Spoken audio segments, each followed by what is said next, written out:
मैंने कुछ दिन पहले एक प्रिडिक्शन वीडियो बनाया था जहां पे मैंने जीटी को पॉइंट्स टेबल पे नंबर 7 पे रखा था और मेरा लॉजिक सिंपल था। मैंने एक चीज पूछा था उस वीडियो पे कि सिराज, प्रसिद्ध और रबाडा क्या वो डेथ पे अच्छे बॉलिंग करेंगे, इज द बिग क्वेश्चन। क्या वो डेथ के अच्छे बॉलर्स है? और इसी लॉजिक से मैंने जीटी को नंबर 7 पे रखा। मैंने ये भी कहा था कि मिडिल ऑर्डर की बैटिंग थोड़ा सा वीक है। ठीक है, इस मैच पे अगर कोई मुझे ये कह दे कि श्रेयस अय्यर ने पंजाब को जिताया, शशांक सिंह ने पंजाब को जिताया, मैं एग्री नहीं करता, चाहे वो कोई बड़े क्रिकेट एक्सपर्ट बोल दे चीज। और अगर कोई ये कह दे कि जीटी को ये मैच रदरफोर्ड ने हराया है, बटलर ने हराया है, मैं इस चीज से भी एग्री नहीं करता हूं। 14th ओवर के बाद पंजाब का स्कोर था 139 फॉर 4। 14th ओवर के बाद जीटी का स्कोर था 169 फॉर 2, 30 रन ज्यादा था। इधर से जीटी को आराम से मैच जीतना चाहिए था। क्यों हार गया? क्या रदरफोर्ड ने खराब बैटिंग किया? बिल्कुल नहीं। क्या बटलर ने खराब बैटिंग किया? बिल्कुल नहीं। फिर हरा कैसे? मैं आपको एक चीज कहता हूं, मान लो लोग कहेंगे कि श्रेयस और शशांक ने बहुत अच्छे बैटिंग किया डेथ पे और जीटी के बैट्समैन ने अच्छा बैटिंग नहीं किया डेथ पे। बिल्कुल गलत है चीज। अगर कोई बैट्समैन जसप्रीत बुमराह के 20th ओवर पे 10 रन बनाते हैं, दूसरा बैट्समैन आकाशदीप के 20th ओवर पे 20 रन बनाते हैं, क्या आप ये कहोगे कि इन दो बैट्समैन के बीच जिसने 20 रन बनाया वो बेटर फिनिशर है? बिल्कुल नहीं। उसने 20 रन बनाए किसको फेस करके? आकाशदीप को। उसने 10 रन बनाए किसको फेस करके? जसप्रीत बुमराह को। तो इधर बैट्समैन के कैलिबर का सवाल नहीं कि कौन बेटर फिनिशर है, इधर बॉलर की कैलिबर पे सवाल है कि इन दो में से किसका कैलिबर डेथ पे बेटर है, कौन डेथ पे ज्यादा बेटर बॉलर है। वो जसप्रीत बुमराह है। तो अब इधर मैं रदरफोर्ड और बटलर को ब्लेम ही नहीं कर रहा हूं, इसलिए मैंने 14th ओवर का एग्जांपल लिया। एक बार आप जीटी के बॉलिंग देखो, ठीक है, 17 ओवर से 17th ओवर उनके लिए डाला है प्रसिद्ध कृष्णा ने। गौर से सुनना, 17th ओवर जीटी के लिए प्रसिद्ध कृष्णा ने डाला है। एक यॉर्कर ने डाला उस ओवर पे 24 रन। 18th ओवर रशीद ने डाला है 20 रन। 19th ओवर रबाडा ने डाला है 10 रन, एक यॉर्कर। 20th ओवर सिराज डालता है मोहम्मद सिराज। गौर से सुनना, 20th over last over innings का मोहम्मद सिराज डालता है 6 में से 4 बॉल आधे पिच का, बाउंसर नहीं, 4 बॉल आधे पिच का, बाकी 2 बॉल एक बैट के नीचे फुलर लेग पे स्लॉट पे बॉल जो कवर ड्राइव पे चौका मारा शशांक ने, दूसरा डाउन द लेग जो फ्लिक करके चौका मारा शशांक ने। 6 में से 4 बॉल आधे पिच की डिलीवरी, 2 बॉल स्लॉट पे, एक डाउन द लेग। 23 रन उस ओवर से। 17, 18, 19, 20 डेथ के 4 ओवर पे सिर्फ एक यॉर्कर था जो रबाडा ने मारा था। Siraj not a single yorker, Prasidh Krishna not a single yorker, आधे पिच का डिलीवरी। राशिद खान से तो यॉर्कर आप एक्सपेक्ट भी नहीं कर सकते। ठीक है, तो शशांक और श्रेयस ने ऐसे क्वालिटी के बॉलर्स को फेस किया डेथ पे। इसके साथ क्या हुआ? जीटी के साथ क्या हुआ? 169 फॉर 2 था 14 ओवर के बाद, 30 रन ज्यादा, मैच आराम से जीतना चाहिए था। रदरफोर्ड था, बटलर था, दोनों सेट था, दोनों अच्छा बैटिंग कर रहा था। 15th ओवर में आता है विजय कुमार वैशाख एज एन इंपैक्ट प्लेयर। और हालांकि मैं प्रीव्यू में कह रहा था कि विजय कुमार वैशाख न्यू बॉल से बेटर बॉलर है। ठीक है, कुलदीप सेन शायद डेथ पर अच्छा बॉलिंग करेगा, लेकिन जब मैंने देखा कि उन्होंने इंपैक्ट प्लेयर लिया ही नहीं, मैं सोच रहा था कौन आएगा एज ए मतलब डेथ ओवर स्पेशलिस्ट। और जब मैंने देखा विजय कुमार वैशाख आया, वो शॉक्ड, क्योंकि जितना मैंने वैशाख को देखा है वो दिलीप ट्रॉफी में, रणजी में न्यू बॉल से बेहतरीन बॉलिंग करते हैं। मैंने डेथ पे उसको अच्छा करते हुए कभी नहीं देखा है। ठीक है, पंजाब मैनेजमेंट को हैट्स ऑफ। और मैं एक्सप्लेन करता हूं जैसे क्या हुआ है। 15th ओवर में वैशाख अपना पहला ओवर डालते हैं, 3 फुल टॉस डालते हैं, पहले 3 बॉल फुल टॉस। उसके बाद back to back 3 yorkers, 3 yorkers back to back उस ओवर में 5 रन। 16th ओवर यानसन डालते हैं, मार्को यानसन, जिसमें 3 यॉर्कर, उस ओवर से 8 रन। 17th ओवर वैशाख डालता है, पहला बॉल फुल टॉस वाइड, दूसरा बॉल फुल टॉस वाइड, तीसरा बॉल यॉर्कर, चौथा बॉल वाइड, 5th बॉल फिर से यॉर्कर। इस ओवर पे उसने 4 यॉर्कर डाला है, जो लीगल 4 यॉर्कर डाला है, और इस ओवर पे 5 रन, जिसमें 3 रन वाइड से आए हैं। मतलब वैशाख ने अपने 2 ओवर पे, पहले 2 ओवर पे 7 यॉर्कर डाला है। ठीक है, 18th ओवर यानसन, जिसमें यानसन ने 2 यॉर्कर भी डाला है, एक ब्लॉक होल में बॉल डाल के बटलर को आउट भी किया। 19th ओवर में यानसन फुल टॉस और यॉर्कर का कॉम्बिनेशन डाला है। मतलब विजय कुमार वैशाख, सॉरी, अपने 3 ओवर पे ऑलमोस्ट 10 यॉर्कर चलाए, 18 बॉल पे 10 यॉर्कर। विजय कुमार वैशाख अपने 3 ओवर पे 28 रन देते हैं, तीनों ओवर डेथ पे था। उधर से क्या हो रहा था? उधर से सिराज 1 ओवर में 30 रन खाता है, इधर से वैशाख 3 ओवर पे 28 देता है। बॉलिंग क्वालिटी देखो, एक यॉर्कर मारा है पूरे लास्ट के 4 ओवर में जीटी ने, जो रबाडा के ओवर से आया था। इधर यानसन यॉर्कर, विजय कुमार वैशाख यॉर्कर पे यॉर्कर, यॉर्कर पे यॉर्कर। जब वाइड हो रहा था, फुल टॉस गिरा था, तभी उसका माइंडसेट शिफ्ट नहीं हुआ है कुछ और ट्राई कर रहा था, मैं एक्स्ट्रा रन दे रहा हूं। माइंडसेट सेम है, मुझे वाइड यॉर्कर से डालना है, मुझे वाइड यॉर्कर डालना है। बैट्समैन अपने कैलिबर के बाहर जाकर शॉट मार के दिखाए मुझे क्या जीटीए कर पा रहा था? हैट्स ऑफ, मुझे सच में विजय कुमार विजय के साथ प्यार हो गया। मैं सोच रहा था कि आरसीबी ने उसको कभी इस तरीके से यूज क्यों नहीं कर पाया। क्या बॉलिंग किया यार, क्या बॉलिंग किया, अनबिलीवेबल बॉलिंग। आप सोचो रदरफोर्ड जो पहले आके पूल में छक्का मारते, बटलर जो पूरा सेट था, सबने खड़े खड़े छक्का मारा था, यॉर्कर्स में उनसे बैटिंग हुआ ही नहीं है। और यही चाहिए। अगर कोई बोलते हैं मैच श्रेयस और शशांक ने जीता है, आई डोंट बिलीव। अच्छा बैटिंग किया, बहुत अच्छा बैटिंग किया, बट उन्होंने जो क्वालिटी बॉलिंग, जो क्वालिटी था बॉलर्स का, जो डेथ पे फेस किया है, that was, I mean, third class for today. I am sorry to say, third class bowling हुआ डेथ पे। इतना रन नहीं बनना चाहिए था। और जो बॉलिंग इधर हुआ है ना, अनएक्सपेक्टेड, फर्स्ट क्लास से भी ऊपर, कि आप मतलब डेथ के 5 ओवर में 2 बॉलर मिलके 16-17 यॉर्कर डाल दे, दैट इज अनबिलीवेबल। आप थोड़ा सा शुरू से शुरू करते हैं। जीटी टॉस जीत के फील्डिंग लेते हैं, जो इस ग्राउंड पे सब लेता है, ठीक है। आप पंजाब का प्लेइंग 11 देख के मुझे एक पॉजिटिव वाइब आ गया। जो कल वाला मैंने प्रीव्यू वीडियो बनाया, जो बहुत ही कम लोगों ने देखा है, जीटी वर्सेस पंजाब का, मैंने एक चीज कहा था कि ये पंजाब का प्लेइंग 11, सब कह रहे कि ये प्लेइंग 11 होने वाला है, लेकिन मैं चाहता हूं ये 3 प्लेयर्स प्लेइंग 11 में हो। वो 3 प्लेयर्स थे प्रियांश शारिया, उमर जाय और सूर्यांश शेगड़ी, और तीनों प्लेयर्स प्लेइंग 11 में था। प्लेइंग 11 देख के मुझे पता लग गया था कि आज पंजाब तोड़ फोड़ के रख देगा। बहुत खुश था मैं प्लेइंग 11 देख के। जो डिजर्विंग प्लेयर्स थे उनको मौका मिला। हालांकि मैं उमर जाय को मैक्सवेल की जगह चूज किया था कि मैक्सवेल की जगह उमर जाय हो सकता है, लेकिन उमर जाय ने इस प्लेइंग 11 में जॉश इंग्लिश को रिप्लेस किया, ओवरसीज प्लेयर जो जॉश इंग्लिश को रिप्लेस किया। ठीक है, इससे बाद में आता हूं, थोड़ा और बाद में एक्सप्लेन करता हूं।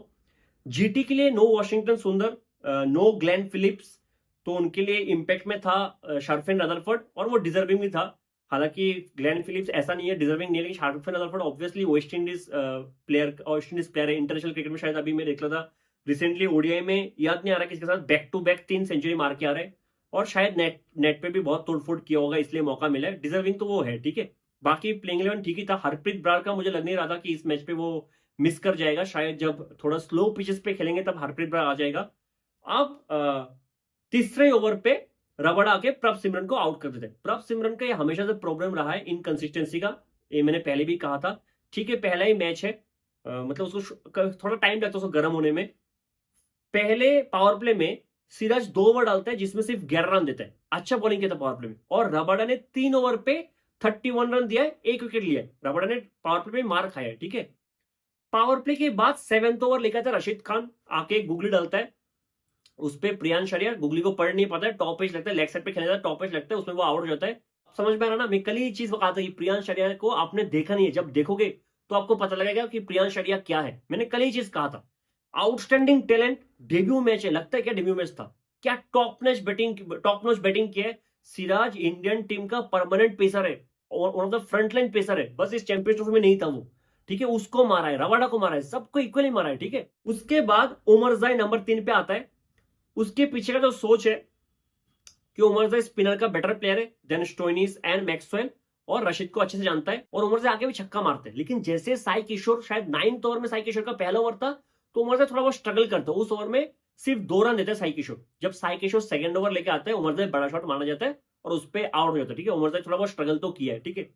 फिर मैक्सवेल आता है, नेक्स्ट बैट्समैन। अगले बॉल पे फुलर लेंथ का बॉल था, थोड़ा क्विकर वन भी था, उस पर रिवर्स स्वीप निकलता है, सीधा प्लम्ड। देख के तो यही लगा था प्लम्ड, और बाद में पता लगा कि उसने रिव्यू नहीं लिया, श्रेयस ने कहा कि प्लम्ड, और सबको यही लगा था प्लम्ड, मुझे भी यही लगा था। बॉल स्टंप को मिस कर रहा था, मतलब इतना बाउंस कैसे आगे इस पिच पे समझ में नहीं आया।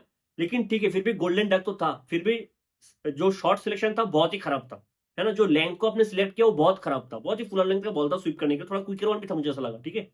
इसलिए मैं मैक्सवेल को प्लेइंग 11 में रख नहीं रहा था।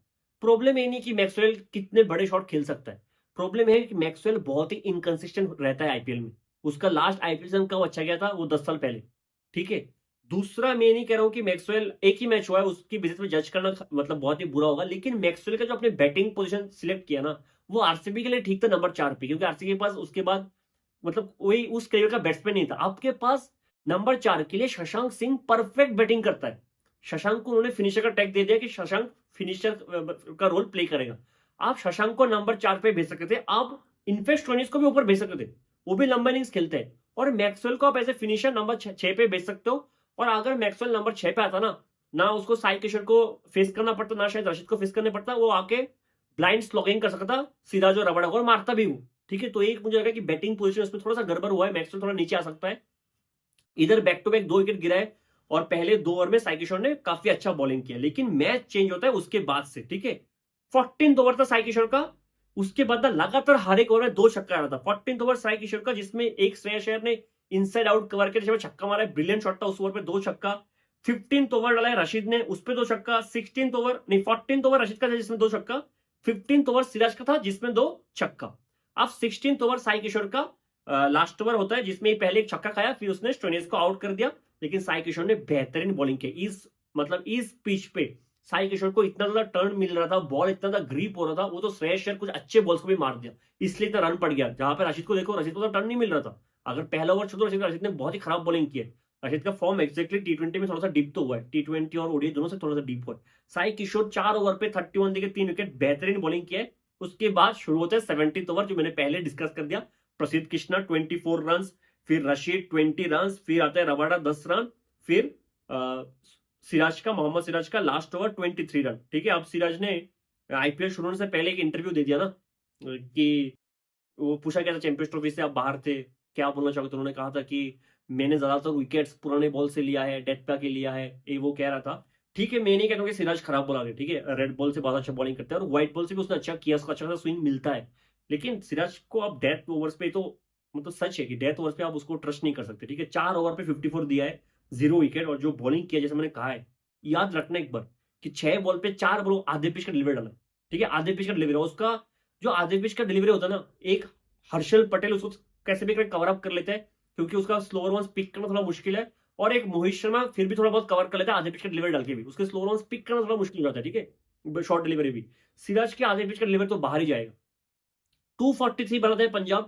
श्रेयस अय्यर जो पंजाब के लिए पहली बार बैटिंग कर रहा था, 97 नॉट आउट, और बहुत ही सेल्फलेस था, क्योंकि लास्ट ओवर पे एक मौका आया था जहां पे शशांक ने 2 रन भागा और श्रेयस ने भी भागा है। अगर सिंगल लेते तो आराम से सेंचुरी पूरा कर सकता था। नेवरदीलेस ब्यूटीफुल बैटिंग, मतलब बहुत ही लंबा नॉक खेला है श्रेयस अय्यर ने, ठीक है। शशांक सिंह 16 बॉल्स 44, जहां पे खत्म किया था पिछले साल, वहां से शुरू किया है। शशांक को तो अभी एटलीस्ट थोड़ा लूज बॉल मिला है, इसको श्रेयस को भी मिला, लेकिन श्रेयस ने ना मिडिल ओवर्स में इतना अच्छा बैटिंग किया, साई के कितने सारे अच्छे बॉल्स को उसने बेहतरीन तरीके से बाउंड्री मारा, ठीक है।